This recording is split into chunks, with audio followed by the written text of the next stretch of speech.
हे आहे आपल्या हक्काचे चॅनल आणि आपण पाहत आहात Chanakya news Marathi. Janubai city phase 1 घेऊन येत आहे सुमारे 7 एकर क्षेत्रफळ असणारा कलेक्टर एने प्लॉटचा भव्य प्रकल्प।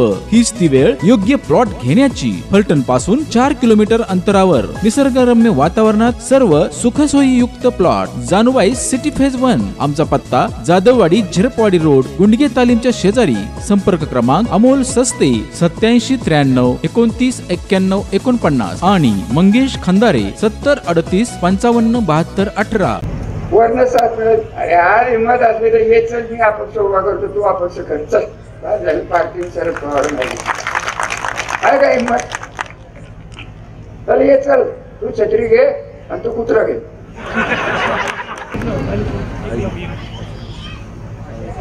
पहिले बापूसाहेबांना माझ्या कुटुंबाच्या आणि आपल्या सगळ्यांच्या वतीने मनापासून शुभेच्छा।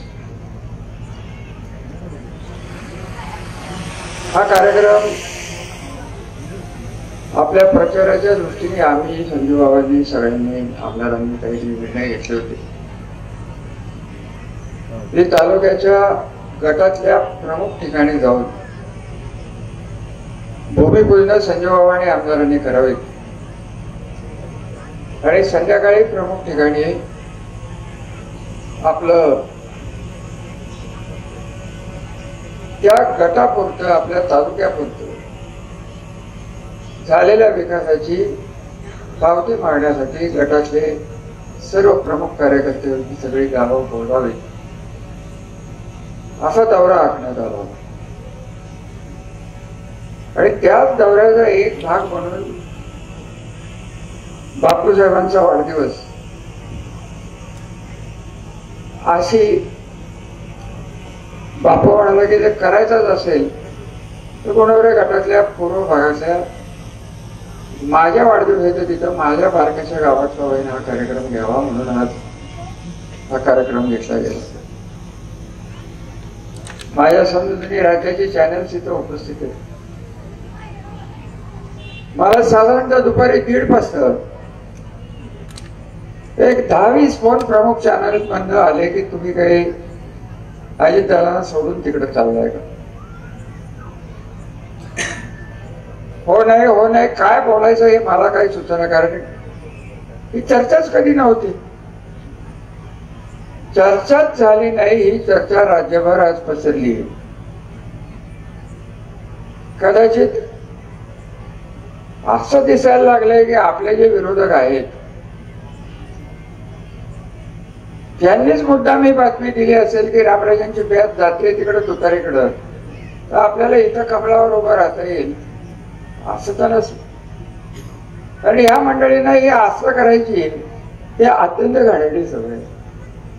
मी या चॅनेलच्या माध्यमातून राष्ट्रवादी काँग्रेसचे अध्यक्ष तटकरे साहेब त्यांचे 2 फोन येऊन गेले की तटकरे साहेब मी काही गोष्टी आल्यावर बोलणार आहे आणि त्यातली एक गोष्ट बाकी मला मान्य करायला लागेल की अजितदादांची जेव्हा यात्रा निघाली त्या यात्रेचं नाव मी विसरलो, आनंद मंगल कार्यालयात आपण वेगळी बैठक घेतली, दादांना आपण काही गोष्टी सांगितल्या होत्या। बापूच्या ईडीची केस झाली, तिला माझे सभापती सौ रेश्मा भोसले बसल्यात, त्यांच्यावर वेडेवाकडीची काही उत्तर प्रश्न ही दिली गेली, ते बोलले। उत्तर कोरेगावची काही मंडळी त्यांनी त्यावेळेस तेच सांगितलं। या सगळ्याची उत्तरं जोपर्यंत इथं मिळत नाहीयेत आणि ही उत्तरं जर मिळायची असेल तर आपण गाराणा मारणार हे देवेंद्र फडणवीसांच्याकडे जायचं मला काही कारण नाही। मी देवेंद्र फडणवीसांचं नेतृत्व माझ्या त्यांचे अत्यंत उत्तम संबंध आहेत। राज्य पातळीवर एकही माणूस गेल्या 25 वर्षात माझा शत्रू नाही, एक आमदार सोडला तर तोही आपल्या जिल्ह्यातला। शत्रू म्हणजे राजकीय शत्रू, वैयक्तिक शत्रुत्व मी करत नाही, वैयक्तिक शत्रुत्व मी मानत नाही। राजकारण हे राजकारणापुरतं असावं असा मानणारा घराचा मी एक आताच्या पिढीचा माणूस। काय आम्हाला पुरावा पाहिजे होता? आणि मी कुठं जातो याला काही किंमत राहिली असं मला स्वतःला वाटत नाही. तुतारी असेल, तुतारीच का तुम्ही म्हणता मला माहित नाही तुमची मतं काय. अहो पहिल्यांदा आपण अजितदादाकडे जेव्हा जायचा विषय घेतला तेव्हा मी तुम्हाला बळजबरीने गप्प बसवलं होतं की तुतारी बितारी काही नाही, शरद पवार वगैरे काही नाही, हा निर्णय मी घेणार आहे. तुम्हाला आठवत असेल. आम्हाला पुरावा कुठला पाहिजे. आम्हाला प्रशासनातनं न्याय बुद्धीने वागणूकच मिळत नसेल आणि कार्यकर्ता तर घरीच बसणार असेल, कार्यकर्त्याचे कुठले नाजूक अडचणीचे प्रश्न आहेत याचा फायदा घेऊन आमच्या कार्यकर्त्यांना फोडण्याचा प्रयत्न जर होणार असेल आणि त्यात भारतीय जनता पार्टी सारख्या अतुच्च पार्टीने आपल्या राज्याचा अध्यक्ष तिथे पाठवून त्यांनाच पत्र द्यावं आणि हे अपमान आम्ही सहन करावेत आणि त्यांचा सत्कार राज्यावर जर होणार असेल आणि त्यांच्या सत्काराला तुमच्या पूर्व भागाचे एक शहाणं नेतृत्व हार घालायला गेलं होतं एवढं लक्षात. कटोळीशी आज बोलायचं आपल्याला काही कारण नाही. तर आम्ही उत्तर काय द्यायची आणि घरी बसलेल्या कार्यकर्त्यांचा रिकामा नेता म्हणून अजितदादाच्या पार्टीत गेलं काय आणि अजून कम्युनिस्ट झालं काय आणि राष्ट्रपत गेलो काय, त्याच्या मागे कार्यकर्तेच राहिले नाहीत. अशा माणसाला, अशा नेतृत्वाला अजितदादा तरी काय करू शकणार आहेत एवढं बाकी मी तुम्हाला मान्य करतो. दादा किती आक्रमक आहेत अख्ख्या महाराष्ट्राला माहिती. माझी त्यांची तशी भेट झालेली नाही जिल्हा बँकेच्या इथं. माझा त्यांचं या विषयावर बोलण्याचा तो कार्यक्रम नव्हता. अरे बोलायला नको तरी मी बोलतो की अमित शहा साहेबांनी कबूल केलं होतं की मी त्या जिल्ह्याच्या कार्यक्रमाला, जिल्हा बँकेच्या 75च्या कार्यक्रमाला मी येतो. हा फोन झाला होता, होकार घेतला होता. दिल्लीत जाऊन खासदार नितीन पाटील जाऊन त्यांना निमंत्रण दिले होते. कुठनं मानमधनं दहीवडीतनं फोन केले. हे असं जर होणार असेल आणि त्याला राज्य पातळीची नेतृत्व आणि देश पातळीची नेतृत्व ही जर त्याला जर साथ देणार असतील तर आम्ही करायचं काय हा खरा प्रश्न मी अजितदादांना जाऊन विचारणार. तुमच्या अडचणी आम्ही समजतो. आपल्याला का हा निर्णय घ्यायला लागला याचं सगळ्यांनी उत्तर दिलं. पवार साहेबांच्या हे बघा अजितदादांनी मला 95ला मदत केली पण आपल्याला विकासाला दिल्लीतनं जी ताकद मिळालेली आपले कारखान्याचे प्रश्न असतील, नीरा देवगडचे प्रश्न असतील, बलकवडीचे प्रश्न असतील, संबंध पश्चिम महाराष्ट्राच्या 75% विश्वासार्हतेचे जे काही जे धरणात मायनर इरिगेशन पासून होती तेव्हा पवार साहेबांनी तत्कालीन बंगालचे जलसंपदा मंत्री, त्यांचं नाव नेमकं विसरलो, ते वारले, ते त्यांचे मित्र होते, त्यांनी बोलवून सांगितलं. ते काही दिवसात सह्याद्री गेस्ट हाऊसला आले. त्यांनी मान्य करून टाकलं की आंध्र प्रदेश आणि कर्नाटक काय म्हणेल त्याची परवा नाही, ही रितसर आहे, लवादाप्रमाणे तुम्हाला परवानगी मिळेल. ही सगळी पाटणची धरणं त्यात, उरमोडीचं धरण त्यात राहिलं नीरा देवगड राहिलं कारण ते 50% विश्वासार्हते होतं. तर तो पाणी कुठे वाया जातो. आपण ज्या गावात बसलोय ते वीरचं पाणी, नीरा देवगडचं पाणी वीर मध्ये येऊन तुम्हीच लोक गेली 15 वर्ष वापरताय की नाही एवढं चांगलं. आज तुमचंच पाणी काढलं जातंय आणि नीरा देवगडचं पाणी पैठणला आणि माळशिरसला खटाळ्याला मिळणार आहे. आणि हे शहाणं म्हणतोय की ते सांगोल्याला द्या आणि आपण काहीच बोलायचं नाही. आपल्या नेतृत्वाने याला काहीच सांगायचं नाही. अरे असं जर असेल वैयक्तिक माझे मान अपमान मी कधी मानलेले नाहीत. या पाण्यासाठी मी अपमान सहन केले तेवढंच मी तुम्हाला सांगितलं. एकदा कधीतरी मी तेव्हा वेळ तेव्हा कोण काय बोललं हे तुम्हाला निश्चित सांगेन की पाण्याचा आग्रह, औद्योगिक वसाहतीचा आग्रह हा 95 सालपासून 2024 पर्यंत कायम मनात ठेवून दिवस आणि रात्र घालून दिले. त्यांचं काय चाललंय. आज म्हणायचं नीरा देवगडचं पाणी मी आणलं, तू टेंडर काढलं, वेळा धरणात झालं नसतं तर तुझं टेंडर कोण घेतलं असतं. राम निंबाळकरांनी घेतलं असतं का. हे राम निंबाळकर शाणे मोठे कॉन्ट्रॅक्ट कुठले निंबळकचे बापूंच्या गाव त्यांना माझी एकच विनंती आहे की तुम्ही कॉन्ट्रॅक्टर म्हणून होता, तुमच्या वेळेचं आम्ही कौतुक केलंय, तुम्ही राजकारणात उडी घेताय. राजकारणात जेव्हा उडी घेतली जाते तेव्हा राजकीय नेत्याच्या नादाला लागू नये, माझ्या तर नादाला चुकून लागू नये. तुम्ही पैशाच्या ताकदीवर राजकारण करायचा प्रयत्न केला, तुम्हाला तशीच उत्तर मिळतील. आज तुमचा हा जो रस्ता आहे ना, त्याचं टेंडरही त्यांच्याकडे. आमचं काय म्हणणं नाही, काम उत्कृष्ट करतात. राजकारणात भाग घेणं गव्हर्नमेंट कॉन्ट्रॅक्टरनी हा वेडेपणा आहे, एवढं मी सांगेन. त्यांनी तो केलेला आहे. बघू पुढे काय होईल. 2.5 महिनेच राहिले, 2 महिनेच राहिले. मी विसरणारा माणूस नाही. चांगलं तर चांगलं, वाईट तर वाईट. तो विषय जरी आपण सोडून दिला तरी अजितदादांच्याकडे जा, अजितदादांच्याकडे जा, तुतारीकडे जा, तुतारीकडे जा. मी तुम्हाला एक खरं सांगू का, आपले प्रश्न सोडवण्यासाठी आपण शरद पवारांना दुखून तिकडे गेलो, ही वस्तुस्थिती. आयडिया स्पष्ट सांग. हे आम्ही सगळेजण 9-10 जण जेव्हा पवार साहेबांच्याकडे पहिल्यांदा गेलो, तुम्ही हात जोडून त्यांना सांगितलं की साहेब, ही परिस्थिती फील्डमध्ये तशी राहिलेली नाही.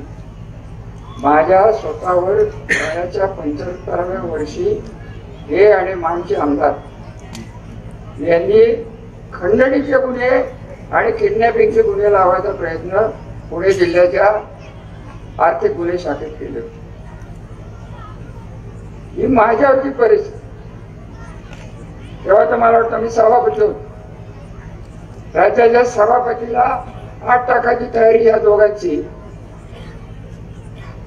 सुदैवाने मला मानणारे 35 वर्षाचे काही प्रशासनाचे अधिकारी, पोलिसाचे अधिकारी, त्यांनी मला सावध केलं की देवेंद्र फडणवीस साहेब त्यांना फोन केला की साहेब हे काय चाललं. आज तेच झालं. 15 दिवसापूर्वी, 20 दिवसापूर्वी हीच बातमी परत फिरायला लागली.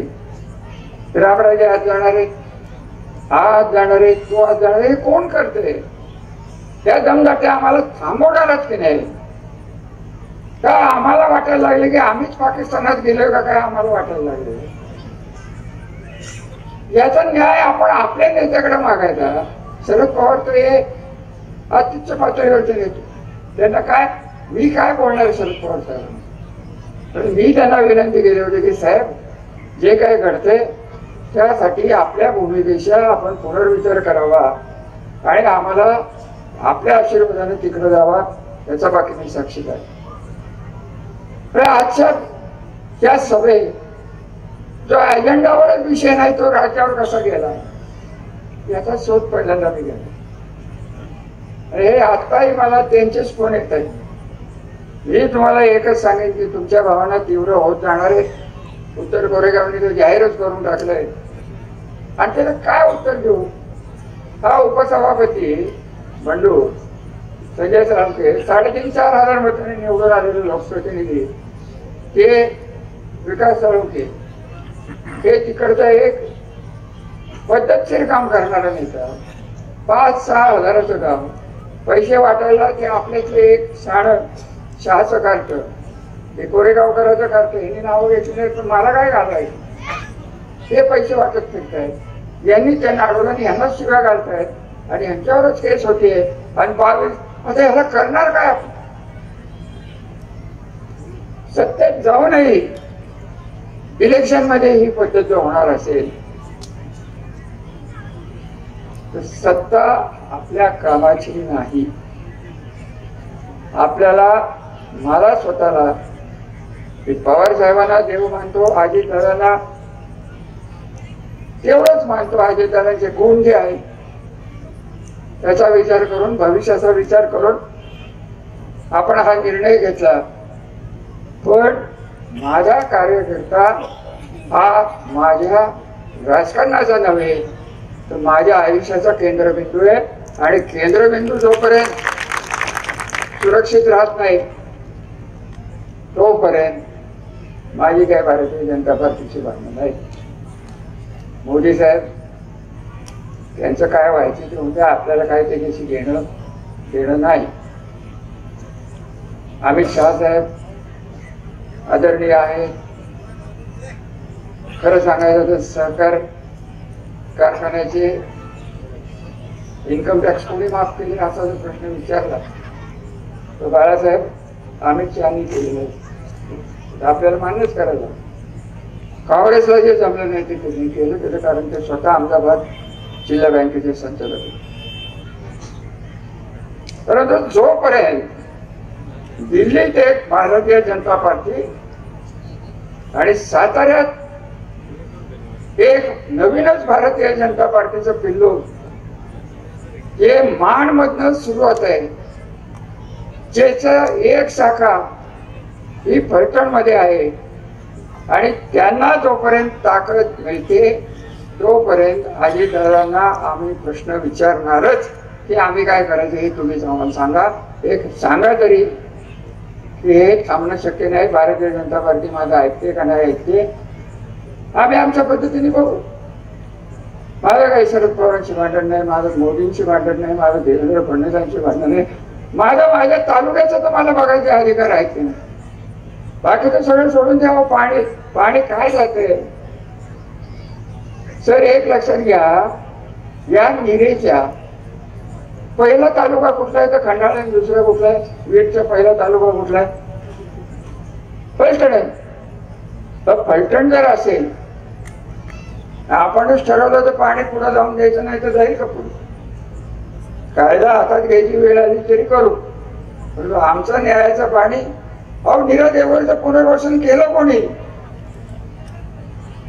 माहेश्वरस्ती केलं नाही, सांगोल्याने केलं नाही, खंडाळा फलटणी 700 लोकांचं पुनर्वसन केलंय. फुकटच जमिनी दिल्यात. विकत घ्यायला हे यांचं सागर हे फुकटचं विकत घ्यायला तुमच्या अभंग ते एक नवीनच पिल्लू तिथं तयार झालं. तर कुठपर्यंत सामना करायचा हो. आपले काही राष्ट्रीय पक्षाची भांडण करण्याची महत्वाकांक्षा नाही आणि दिल्लीत जाऊन काय फार मोठं गाजवायचंय असंही माझं वय राहिलेलं नाही. परंतु जे काय केलंय जे पाणी असेल, शिक्षण असेल, रस्ते असतील, लाख भानगडी केले, एक संस्कृती केली. फलटण तालुक्यात जो तालुका अख्ख्या राज्यात गटबाजीसाठी प्रसिद्ध होता. तत्कालीन पवार साहेब जेव्हा भेटायचे तेव्हा नेहमी म्हणायचे तिथं पवार साहेबांनी भाषण केली की फलटण तालुक्यात एका रात्रीत काय होईल काय सांगता येत नाही असं या तालुक्यातून शिकलो. जुनं विसरलो. राजकारण करताना विकास डोळ्यासमोर ठेवला, सत्ता मिळत गेली, कारखाने सुधारले. आज 5-6 लाखाचा ऊस आज 20 लाख टनावर ऊस गेलाय. यांचा स्वतःचा खासदाराचा कारखाना कोणाच्या पाण्यावर आलाय. उबळव्याला ज्वारी बाजरी होत नव्हती, तिथे एक कारखाना चालवतो. इतकं शहाणं आहे. ते काय होतंय जरा उंच असल्यामुळे मला वाटत नाही त्याच्या मेंदूपर्यंत हृदयात रक्त जातं की नाही. आणि मेंदूत रक्त गेलं नाही तर आपण काय म्हणतो लोकांना पिसाळलेलं. ते लहानपणापासून पिसाळलेलं आहे. ते पिसाळणारच आहे. आता त्याला सत्तेची साथ काय बोलायचं. मला काय कळलं बाकी भारतीय जनता पार्टीचं मला फार मोठं कौतुक वाटतं की ज्या माणसाला आत टाकायचं आहे त्याला खासदारकीच्या पहिल्या यादीत त्यांनी डिक्लेअर करून टाकलं. म्हणजे आता समजायचं काय असं सांगून टाकावं आम्हाला की बाबा इथं सर्वश्रेष्ठ नाईक निंबाळकर हे रणजित नाईक निंबाळकर आहेत. त्यांच्या पुढे कोणाचं काही चालणार नाही. SP त्याच्या समोर वाकणार, इन्स्पेक्टर तर ते समोर आले तर त्यांना जुलाबच लागतात. ढोले पाटील कोण आणलाय प्रांत त्यालाही जुलाब लागतात. तहसीलदारही तसाच. आपण कामच करायचं सोडून घेऊ. आपल्याला काय करायचं ते आपण ठरवू. त्याला आम्हाला सांगून तरी टाक. कार्यकर्त्याला जर सरकारी अधिकाऱ्याच्या समोर जर मान मिळत नसेल आणि असं जर सांगितलं जाईल की वरनं आम्हाला वरिष्ठांचे फोन आले होते, वरिष्ठ कोण ते सांगायचंच नाही. म्हणजे पोलीस चौकीत आजही गेला तुम्ही ते बोलणार नव्हतं बरं वाटतं त्या दिवशी. काय त्या आगवण्याचं माझा काही प्रेम नाही. आगवण्याचं काय केलं अहो लाज वाटते की आगवण्यासारख्या त्याचाच कार्यकर्त्याला 16 केसेस केले. त्याच्या मुलींनी आत्महत्येचा प्रयत्न केला, त्याच्यावर केस झाली. अजून एक आत्महत्या झाली, यांचं नाव घेतलं गेलं. तपासच नाही. तर त्यांना सगळंच माफ असेल तर तसं एकदा सांगून टाका हे रणजित नाईक निंबाळकराला काही आम्ही होऊन देत नाही तोपर्यंत तो कमळ आहे. आवरण कमळावर मला मान्य करायचं असेल तर महायुती. हे काय कशाची महायुती? साखरवाडीची लोक इथे बसलेत. साखरवाडीचे स्वतःला सर्व म्हणणारे शरद पवारांना जाऊन सांगतायत. फोटो बघितला असेल तुम्ही सगळे. शरद पवारांना जाऊन सांगतायत रामराजे तुमच्याकडे आले नाही, आम्ही येऊ. रणजित सिंह नाईक निंबाळकर भाजपात राहतील, आम्ही तुम्हाला उमेदवार देऊ. हे तो कोण कांबळे पाटील काढला त्याला देऊ. आणि तुम्ही आम्हालाच म्हणताय वेळ महायुती पाळा. महायुतीचा धर्म त्यांनी सांगावं ना. मी जसं देवेंद्र फडणवीस साहेबांच्या समोर अजितदादांच्या समोर सांगितलं की त्याचा प्रचार आम्हाला जमणार नाही, मी त्यांच्या स्टेजवर येऊ शकत नाही, मला माफ करा, मी काही बसेल. त्यांनी एकदा सांगून टाकावं, मग बघू काय होतं. हे सगळे प्रश्न खटके वस्तीत बसून आपल्याला सोडवता येणार नाही. तुमच्या भावना तीव्र होत चाललेल्या आहेत.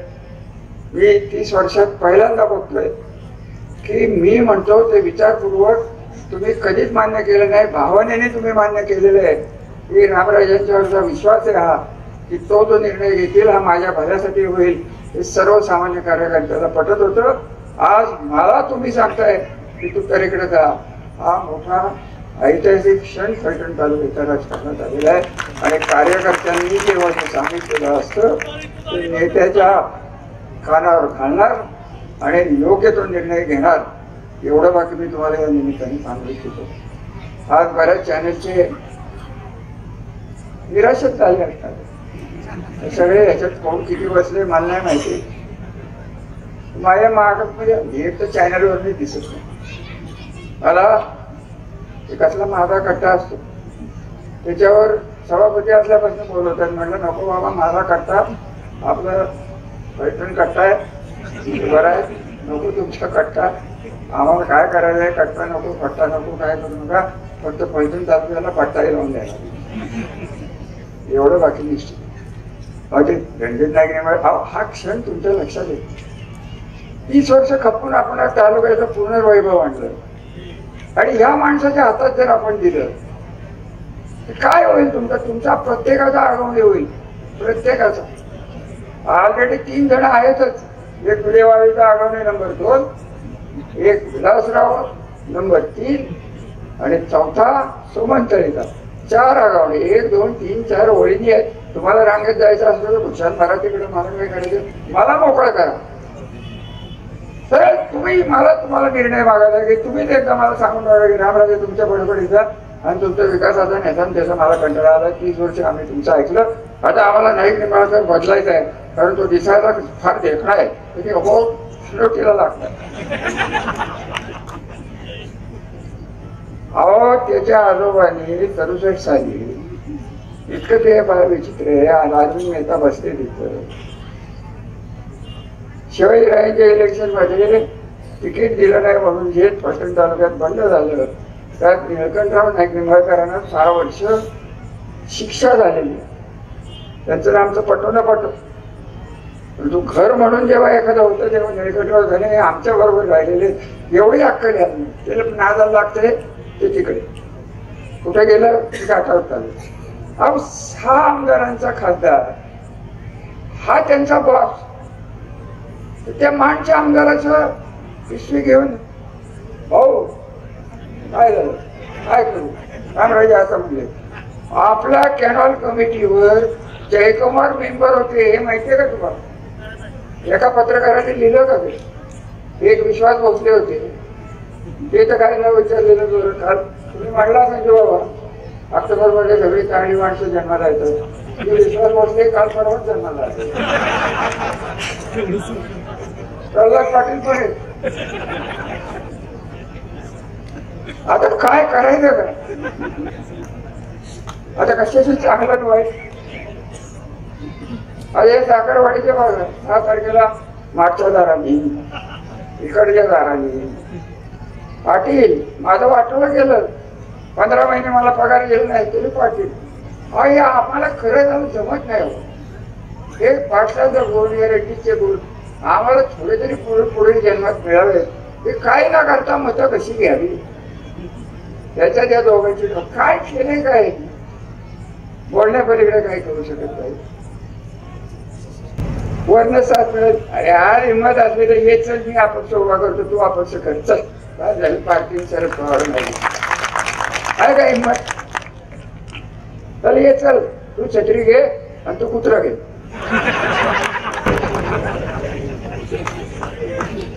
हे आहे का हिंमत, बघी ना. आणि सेनापती कोणतं मल्टन ते काळ अख्ख्या बिल्डर लोकांना तिने ब्लॅकमेल केली.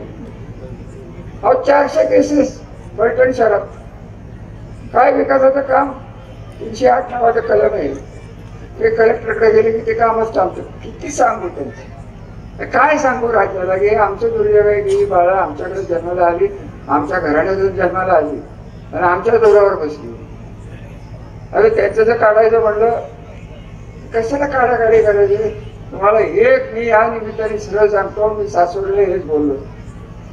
85 साली पाटलाचं मी सांगितलं होतं, पाटला तुम्ही करताय ज्या पद्धतीने कारखाना चालवलाय, कारखान्याचा उपयोग राजकारणात केला गेला तर याचं जिवंत उदाहरण श्रीराम कारखाना आहे, तुम्ही ते करू नका. तेच केलं. तेव्हापासून मी सांगत होतो की पाटलाचा फुगा फुटणार आहे. माझी काळीची इच्छा नाही की पाटलाच्या इस्टेटीवर काय परिणाम आहे, त्यांनी त्याच्या हाताने उद्योग करून घेतले. मला बघायला लागतं कार्यकर्त्यांचं काय केलं. इथं रेशमा बसली, त्यांच्या वडिलांचं कर्ज पाटलांनी फेडायच्या ऐवजी यांना फेडायला लावलं, त्यांच्या मागे हे दोन लावलं आणि परत म्हणायला काय माझ्याकडे कुठं कारखाना बरबाद झालो. बरबाद स्वतःच्या हाताने झाला. कुठल्या साड्या माणसांनी व्यापाऱ्यांच्याकडनं पैसे घेऊन कारखाना चालवले, यांनी चालवलं. अहो काय त्या साखर कारखान्याचं सांगू. गोडाऊनला बाहेर शिक्का असतो प्लेटचा बजरंगाला, तिथं साखरवाडीत शिक्का. आत व्यापारी आला बघायला, समोर पोत्याची थप्पी आणि मागं मोकळं. ही पद्धत मोकळच मागं, म्हणजे पोतीच नाही, ही पद्धत पाठवली. व्यापारी शाणेच. काय केलं आमच्या करवाचं, वजन करवाचं घर जाळून टाकलं. अरविंदभाई तुमचीच शेजारी आहेत घरात, तेव्हा तरी शहाणपणा सांगायचं तुम्ही त्यांना की नका करू यांच्या नागरिकला. अहो किती बोलायचं या लोकांची, कशाला आपण गटाला घात घालायचं. ते तुम्हाला एक शब्द देऊन माझे विचार मी थांबवणार. मी अजितदादांना हे सगळं सांगणार आहे. अजितदादा त्याच्यावर योग्य तो निर्णय घेतील. मी पवार साहेबांना आज तागायत भेटलेलो नाही, कुठल्या तोंडाने मी त्यांना भेटू हे मला तुम्ही. त्या माणसांनी मला आमदार नसताना मंत्री केलं 2009ला. त्या माणसाला सोडताना माझ्या जीवाला काय वाटलं असेल हे आमचं आम्हाला माहिती. आमच्या घराच्या त्या परंपरा नसताना केवळ तुम्हाला डोळ्यासमोर ठेवून आपल्याला संरक्षण मिळेल मनाला दाबून पवार साहेबांना सोडलं हेही प्रामाणिकपणे सांगेल. आणि जर जायचंच झालं पवार साहेबांच्याकडं तर तुम्हाला साक्षीला घेऊन तुम्ही जर मला शब्द दिला की तो बापू बोलला की ईडी लागून द्या नाही तर बिडी लागून द्या, परंतु रणजित नाईक निंबाळकराला कीड लागल्याशिवाय मी थांबणार नाही. आणि गावोगावी जर कार्यकर्ते बाहेर पडून जर कामाला लागले तर ह्या माणसाचं डिपॉझिट राहू शकत नाही. एवढी ताकद तुमच्यात आहे हे मला माहिती आहे. आपण काय बोलू आता, कशाला ओरडतो, जरा बिघडला. बापू जेवायचा देव होता, कुठल्या गावचा आहे कोणाला नाही, कवटे घेतलाच असं सवारवाडीचा आहे. कशाला बाबा जरा शांत राहा. जास्त वेळ आली तर मैत्रीला जा, जास्त काय बोलून चांगल्या कार्यक्रमाची शोभा मी करू शकत नाही. हे बघा अजितदादांच्याकडे गेलो, विचारपूर्वक गेलो, पवार साहेबांना दुखवलं, वाईट वाटलं तरी गेलो. जे काही याच्या पुढे होईल तो निर्णय तुम्हाला केंद्रबिंदू धरून, जर माझा कार्यकर्ता सत्तेतनं जर असुरक्षित असेल तर आपल्याला वेगळा विचार करायला लागेल. एवढं बाकी निश्चित मी तुम्हाला सांगतो. आणि त्या पद्धतीने याची पॉलिसी पावलं पडतील. एवढा मोठा कार्यक्रम होईल, एवढी मोठी प्रसिद्धी मिळेल. संबंध चॅनलचं मी आभारी आहे.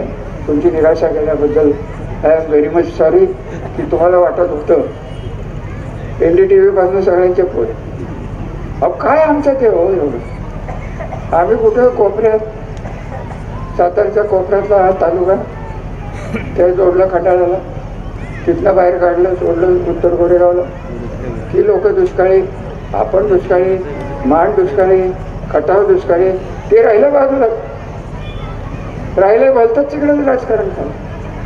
विकासाचं कोण बोलतंय वाच.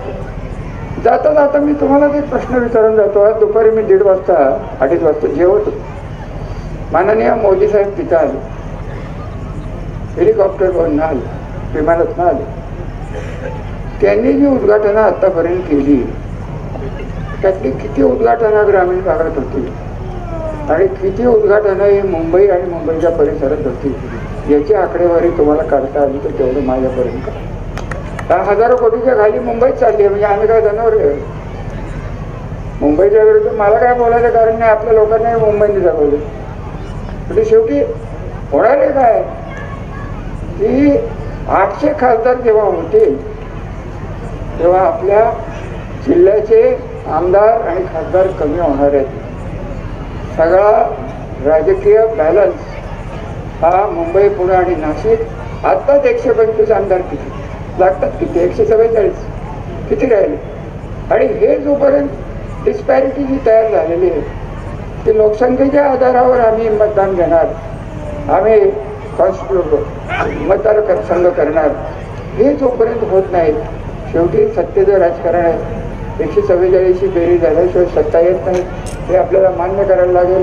जे काही आमदार आपले हे आपल्या विकासाच्या दृष्टीने काम करणारा हा दीपक चव्हाणाला आपण पुढे केलेलं आहे. 4थ्यांदा त्यांना आपण पुढे केलेलं आहे. फलटण तालुक्याच्या इतिहासात 3 टर्मच्या वर कोणी आमदार झालं नाही. मी स्वतः निवडून आलेला आमदार 3 वेळा झाले. चिमणराव 3 वेळा, कोयटे साहेब 2 वेळा, हरिभाऊ निंबाळकर 1 वेळा, महाराज साहेब 2 वेळा, शिवाजीराजे 1 वेळा. हा आपला इतिहास. दीपकराव तुम्हालाही वागताना बोलताना मोठ्या जबाबदारीने याच्या पुढे वागायला लागणार. तुम्हाला स्पष्ट सांगतो की आमचं जे राजकीय कल्चर आहे, आमच्या घराण्याचं जे राजकीय कल्चर आहे ते सांभाळण्याची ऐतिहासिक जबाबदारी ती तुमच्यावर येऊन घेतलेली आहे आणि ती तुम्ही आतापर्यंत पार पाडली आहे आणि पुढेही पाडाल याचा माझा विश्वास आहे. त्यामुळे पक्ष कुठला आणि काय ते ठरेल, त्याला काय आपल्याला काळजीचा विषय नाही. पण जो कोण पक्ष असेल त्यांनी आमचे कार्यकर्ते सुरक्षित ठेवायचं. आम्हाला शब्द दिला. पवारसाहेब आज सत्तेत नाही आहे, आपल्याला माहीत. आपण अजितदादांच्याकडनं अपेक्षा ठेवली कारण ते सत्तेत आहेत आणि ह्या जोपर्यंत पूर्ण होत नाही तोपर्यंत मी माझ्या लोकांना काही उत्तर देऊ शकत नाही. अशी परिस्थिती माझ्या नेत्यांनी अजित पवारांनी माझ्यावर आणू नये एवढीच माझी त्यांना विनंती आहे. तटकरे साहेबांना मी फोनवर हे सगळं कळवणार आहे. जे काही ठरेल ते तुमच्यासमोर येऊन संजय बाबा बोलले जाते. 2-4 दिवसात प्रमुख कार्यकर्ते आपण एकत्र बसू, ठरवू. तोपर्यंत तुम्ही कळ काढावी, भाग सांभाळायला पाडावा आणि काही जरी निर्णय झाला तरी इलेक्शनच्या दिवशी, मतदानाच्या दिवशी मी पळ काढणार नाही हा मनाचा निश्चय तुम्ही मला कळवावा एवढीच विनंती करतो. बापूला शुभेच्छा. आपण आल्याबद्दल आपल्याला आभार. हा कार्यक्रम संपला. श्री डेव्हलपर्स निर्मित स्वप्न तुमचे पूर्तता आमची. फलटण पासून अगदी 5 मिनिटांच्या अंतरावर असलेले ज्ञानाई पार्क तब्बल 120 गुंठ्यांचा भव्य असा सर्व सुविधायुक्त निवासी प्रकल्प. प्रति गुंठा 3.99 लाखांपासून पुढे. तर मग वाट कसली पाहताय? आजच आपला प्लॉट निश्चित करा. आमचा पत्ता सर्वे नंबर 70/3 मौजे ठाकूरकी, जिजाई मंगल कार्यालयाच्या पाठीमागे, फलटण, सातारा रोड. संपर्कासाठी मोबाईल नंबर 92 093 13 009. स्वप्नातला बंगला हवा तर प्लॉट ग्रीन व्ह्यू सिटी मध्येच हवा. फलटण शहरापासून अगदी थोड्याच अंतरावर असलेले ग्रीन व्ह्यू सिटी हीच ती वेळ योग्य प्लॉट घेण्याची. Green view city, Kurwali, Khurd. Booking संपर्क विनोद हाडगे. मोबाईल 9922 64 31 04. ज्ञानदा गुरुकुल पुणे आणि निंबाळकर एज्युकेशन इन्स्टिट्यूट फलटण यांच्या संयुक्त विद्यमाने प्लंबिंग तंत्रज्ञानाची प्राथमिक कौशल्य प्रशिक्षण आपल्या फलटण शहरामध्ये दिनांक 24 जुलै 2024 पासून सुरू झाले आहे. हा कोर्स पूर्ण केल्यावर आपल्याला प्लंबिंग क्षेत्राची दारे खुली होणार आहेत. त्यासाठी आपण या संधीचा नक्की फायदा घ्यावा आणि लाभ घ्यावा. आजच आपला प्रवेश निश्चित करा. प्रशिक्षण केंद्र निंबाळकर एज्युकेशन इन्स्टिट्यूट, बंधन बँकेच्या वर. टेलिफोन एक्सचेंज जवळ, फलटण, जिल्हा सातारा. संपर्कासाठी मोबाईल डॉक्टर प्रशांत बापूसाहेब निंबाळकर 9172 29 31 87. आपला प्रवेश आजच निश्चित करा.